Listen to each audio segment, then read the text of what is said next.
Hello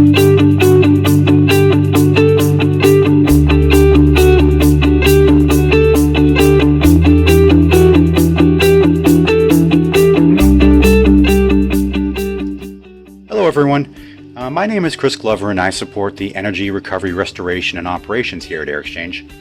I sincerely hope everyone is doing well. This has been an adjustment for everyone, and as such we've been getting asked to provide guidance on energy recovery related matters both during and after the quarantine restrictions are starting to lift. If you ever listened through one of my webinars, you're probably aware that I try and discuss these topics from multiple points of reference. So regardless of your background, there should be items of interest here for you. If not, if you feel like if I need to elaborate on an item or if I should have included additional items, feel free to reach out to me. So before I discuss the main topics, I'd just like to state that I am not a medical doctor or an epidemiologist. The guidance you are about to receive is based on Airxchange's understanding of the ventilation system and the most up-to-date information that we have. This includes peer-reviewed technical documents and what's being discussed in the many technical HVAC communities Airxchange is involved in.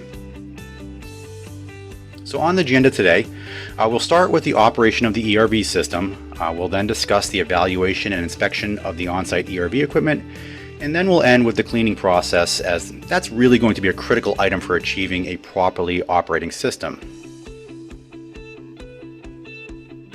The most common question being asked right now is, should we be operating the ERV portion of the HVAC system? And the answer to that is yes, you should. The ASHRAE position document for infectious aerosols states that for all facilities, the system should operate at a minimum of the latest published standard, which includes Standard 62 for ventilation in residential and non-residential spaces, and Standard 170 for ventilation in healthcare facilities. For the purposes of this discussion, we are going to focus on the non-healthcare related buildings. I'd also like to mention that the document does state that in abundance of caution, the operation of the ventilation system could go beyond the minimum rates. Now, for many systems that may not be an achievable item, but for ventilation systems utilizing energy recovery, that may be a possibility, especially when operating in non-peak conditions.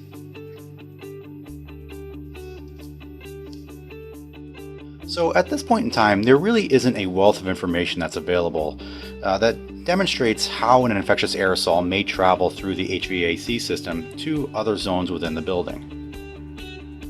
However, there is a good amount of documented evidence that ventilation with proper building pressurization is a means of primary infectious disease control.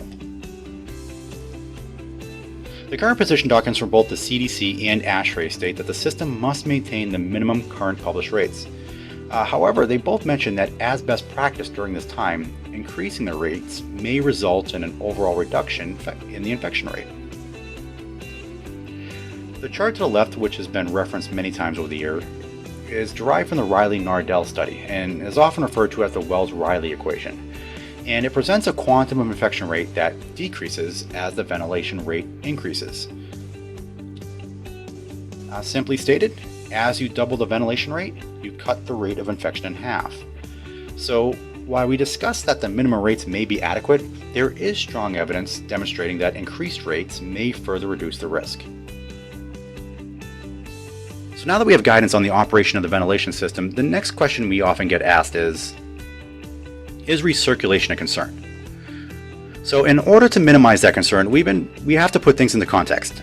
And in doing so, it's useful to understand how the air is recirculated within the building. With the exception of healthcare facilities, most HVAC systems condition a mix of fresh outside air with recirculated room air. The energy recovery component preconditions the fresh outside air and supplies it either directly to the indoor space or further downstream systems such as fan coils, air handlers, or in this particular case, the rooftop unit. The recirculated air within this system is deliberate and intended to cost-effectively temper the air for occupant comfort. The total recirculated amount may also contain a portion of re-entrainment, which is exhaust air that has effectively left the air handler and is delivered back into the space through the outside air intake.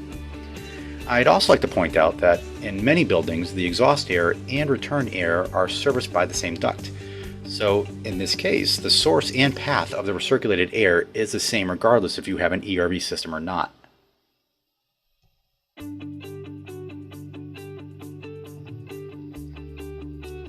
So an ERV's components recirculation rate is a defined operating parameter, and that's in the HRI 1060 certification program. It's called EATR, or Exhaust Air Transfer Ratio.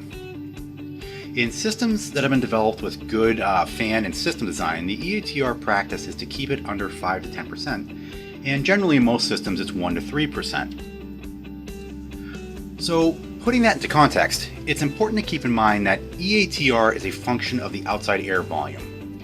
In the majority of comfort cooling applications, outside air typically is 15 to 40% of the total delivered airflow to the space. Effectively, EATR is a very small percentage of the smaller percentage.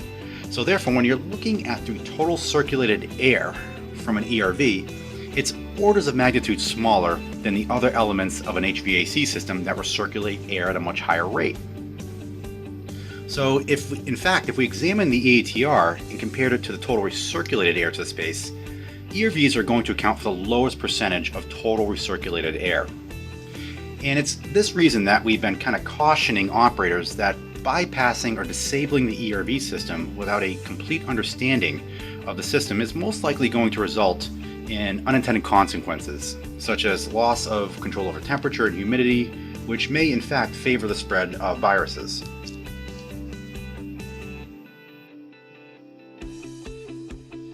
So if the system was designed for recirculated air and a portion of outside air, then it should continue to operate as intended. This is going to include the vast majority of buildings that fall under Standard 62. In a mixed air zone, the concentration of any potential virus-laden air going through the ERV is the same as what's being recirculated through whatever is tempering the space air, and as we reviewed, orders of magnitude below the primary recirculated air. Also, it may be very impractical to try and eliminate recirculated air entirely, as that may result in unintended consequences like loss in control of space temperature and humidity.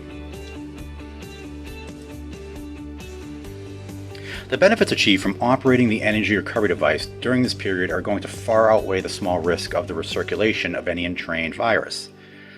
The benefit in this case is not solely in regards to minimizing operational expense, but rather the technology's unique ability to temper the air and help the system maintain a favorable temperature and humidity within the space. And lastly, when making operating decisions, make sure that you fully understand the system effect, as there may be unintended consequences that arise from making operational changes.